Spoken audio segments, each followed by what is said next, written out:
Mahadev recording studio. Mix by Sanjay Sangam. Music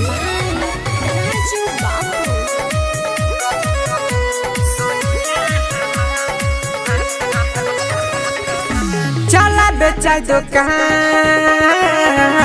सोहिया हमार, चला बेचा दुकान भतरू हमार। आबे ग्राहक तो करे प्रणाम, ओकरा बाद में उ देवेला सामान, जाने ला दुनिया जहान। चला बेचा दुकान सोहिया हमार, चला बेचा दुकान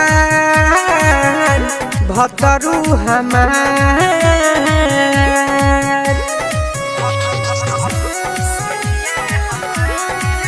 मिक्स बाय संजय संगम।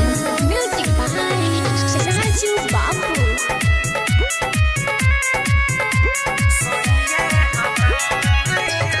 होला न मंदा ऐसन बा धंधा, जाने ला दुनिया जहान।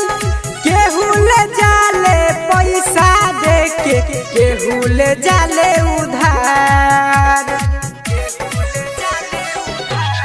होला न मंदा ऐसन बा धंधा, जाने ला दुनिया जहान।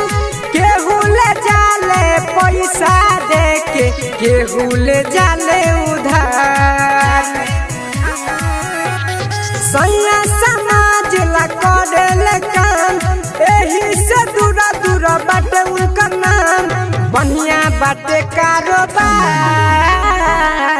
चला बेचा दुकान सैया हमार, चला बेचा दुकान सैया हमार।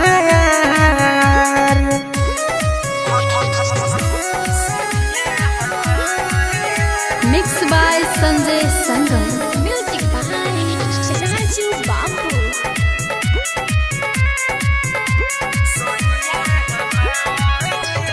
पूरा ग्राहक के लागल रहेला, जैसे कि लागे बाजार। एगो लेके जाले रे सखिया तयाबे ग्राहक हजार।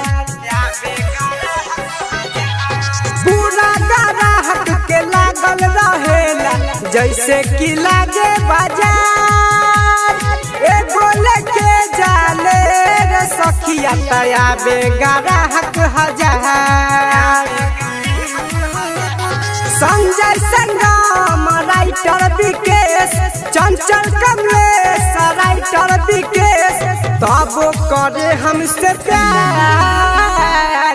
चला बेचा दुकान सोहिया हमार, चला बेचा दुकान भतरू हमार। महादेव रिकॉर्डिंग स्टूडियो, कुमा चौक, सीतामढ़ी।